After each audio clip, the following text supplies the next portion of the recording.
Hello મિત્રો, હમણાં એક ટ્રેન્ડ ચાલી રહ્યો છે ભાઈ કે વિદેશ જવું.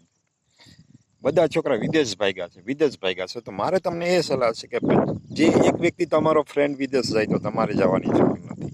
હું તમને એમ કહું છું કે ગમે ત્યાં ગમે એ જગ્યાએ જાઓ, રોટલી ઉડીને તમારા મોઢામાં આવવાની નથી.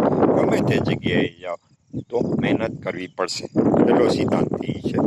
અને જો ભાઈ તમે એકને એક છોકરા હો તો વિદેશની કેલ્સા મત રાખો. વિદેશમાં પણ તમને કંઈ રોટલો નથી મળતો, ત્યાં પણ બધી વસ્તુ તમારે કમાવી પડશે. જે તમને અહીંયા ઇન્ડિયામાં સ્વતંત્રતા છે એ તમને ત્યાં નહીં મળે, ત્યાં તમારે ગુલામી પડશે. તે પૈસા તમે અહીંયા ઇન્ડિયામાં દેખાશે, ત્યાં તમે જશો તો ત્યાં 20-25-30 લાખ ખર્ચો કરીને જશો તો 2-3 વર્ષ અને હું તમને એમ કહું છું કે ભાઈ તમે એ પૈસા ડોલરમાં જવો છો, ત્યાં તમને ડોલરમાં પગાર પડશે. તમને અહીંયા મારો પગાર 2 લાખ 3 લાખ, પણ ત્યાં તમને ખાલી 500 રૂપિયા ડોલર વધે. એટલે તમારો 3000 વિદેશમાં ડોલર પગાર હોય, 2,24,000 રૂપિયા પગાર થાય. પણ એની સામે તમે બચાવો $500. $500 એટલે 40,000 રૂપિયા બચો. એ જ વસ્તુ 40,000 એ વિદેશમાં છે તો બરોબર છે, પણ જેને 50 થી 100 વીઘા જમીન હોય છે તે વિદેશમાં જવાનો ક્રેઝ ચાલી રહ્યો છે. એ ખોટો છે. કે વિદેશમાં જવો અમારો કંઈ વાંધો નથી, અમે તો તમને ખાલી કહીએ છીએ કે ભાઈ ત્યાં પણ મહેનત કરવી પડશે. જે ઇન્ડિયામાં જે તમે ખેતી 4 થી 5 કલાક નથી કરતા, ત્યાં તમે 12 થી 14 કલાક જોબ કરો છો, બધું કરો છો. ખેતીમાં જે સ્વતંત્રતા છે એ બીજે વિદેશમાં નથી. અને જે અહીંયા આપણને જે ફેમિલી ને બધું મળવા મળે છે, ત્યાં કોઈ ટાઈમ જ નથી. અને જ્યાં ટાઈમ નથી ત્યાં તમને નોકરીમાં 5 મિનિટ મોડા જાઓ તો તમને નોકરીમાંથી કાઢી મૂકે છે. ઇન્ડિયામાં હાલે કે ટાઈમનું કોઈ વેલ્યુ નથી, પણ અમેરિકા કે વિદેશમાં કે ત્યાં જાઓ ટાઈમની વેલ્યુ બહુ છે. એટલે ધ્યાન રાખજો, ટાઈમ ઉપર ચાલવાવાળું વિદેશ છે. એટલે ત્યાં તમારે બધું ખર્ચ પણ થશે. દાખલા તરીકે આપણે વાળ કપાવવા હોય તો 40 થી 100 રૂપિયા લે છે, ત્યાં વાળ કપાવવાના 800 થી 1000 રૂપિયા છે. બધું એને છે. એટલે તમે ડોલરમાં પૈસા ચૂકવવા પડે. એ જ રીતે દાઢીના અહીંયા 40 થી 50 રૂપિયા, અહીંયા 200 રૂપિયા. અહીંયા ભીંડોના કિલોના આપણે 40 રૂપિયા છે, ત્યાં 250 થી 300 રૂપિયા. એટલે આ બધી વસ્તુ છે. જાઓ, જેને કંઈ જતા હોય તો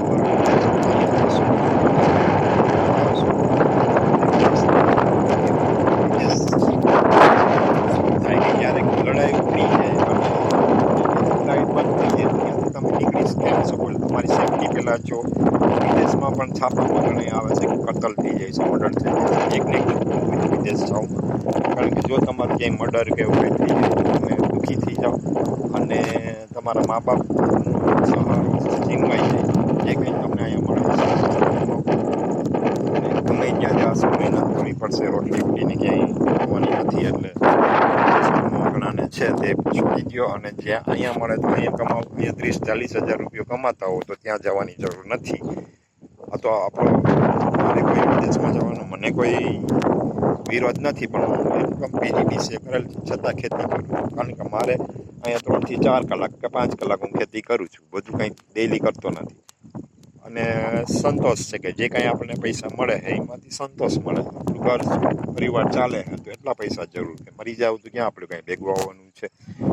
એટલે ઘણા વિદેશમાં જાય ને પછી વિડીયો મોકલે છે કે અમારે અહીંયા જોબ નથી મળતી, અહીંયા સેફટી નથી, ગમે ત્યારે ગોળી મારી દે છે. એવા વિડીયો આવતા હોય છે. અને ભાઈ બધા એક થોડો ક્રેઝ ત્યાં વધી જશે, એટલા માણસો વધી જશે કે ત્યાં બેકારી વધી જશે. એટલે વિદેશનો મોહ છોડી દેવો જોઈએ. તમારે જવું હોય તો અમને કંઈ વાંધો નથી. આ તો મેં મારી કોમેન્ટ, મારો અભિપ્રાય કે બધા એકને એક છોકરો હોય વિદેશ ન જાય. અને બધી જગ્યાએ મહેનત કરવી જ પડશે. ત્યાં તમે 14 થી 15 કલાક મહેનત કરશો, અહીંયા 3 થી 4 કલાક ખેતી નહીં કરો કે નોકરી નથી કરતા, ત્યાં તમને ડોલર દેખાય છે, પણ એ પૈસા અહીંયા મોકલો તો તમને દેખાય. ત્યાં કેટલાક પૈસા વધે તમને, ત્યાં પણ ખર્ચ, ત્યાં બધી વસ્તુ વેચાતી છે. એટલે વિદેશમાં ભાઈ એકને એક છોકરો હોય. અને હમણાં છોકરી ભાઈ વિદેશ હોય તો જ છોકરો લગ્ન કરો. એટલે બધા છોકરા વિદેશ થોડાક જશે એમ, બધી છોકરીઓ કહે મારે તો અમેરિકા હોય તો જ લગ્ન કરવા, આફ્રિકા હોય તો જ લગ્ન કરવા. ભાઈ બધાય આફ્રિકા અને અમેરિકા ન જઈ શકે એમ, પણ ત્યાં કંઈ તમે ત્યાં કેમ તમે જોબ કરવા જાઓ છો? અહીંયા તમે આવો તો ભાઈ મારી છોકરી ખેતર નહીં જાય, મારી દીકરી આમ નહીં જાય, ત્યાં કેમ શરત નથી આવતી? ભાઈ ત્યાં તમને કોઈ જોતું નથી ને અહીંયા બધા જોઈએ છે. શરમ જેની છે? શરમ ક્યારે હોય કે તમે કોઈ ખૂન કરો છો, કે કોઈનું મર્ડર કરો છો, કે હરામનું ખાવ છો, ચોરી કરો છો, તો શરમ કરવાની છે. એટલે ભાઈ ધ્યાન રાખજો. મારો વિડીયો ગમ્યો હોય તો લાઈક કોમેન્ટ કરજો. યુટ્યુબમાં સિરાજ જમાલ વટસરિયા છે મારી ચેનલ, સબસ્ક્રાઈબ કરજો. જય જવાન જય કિસાન.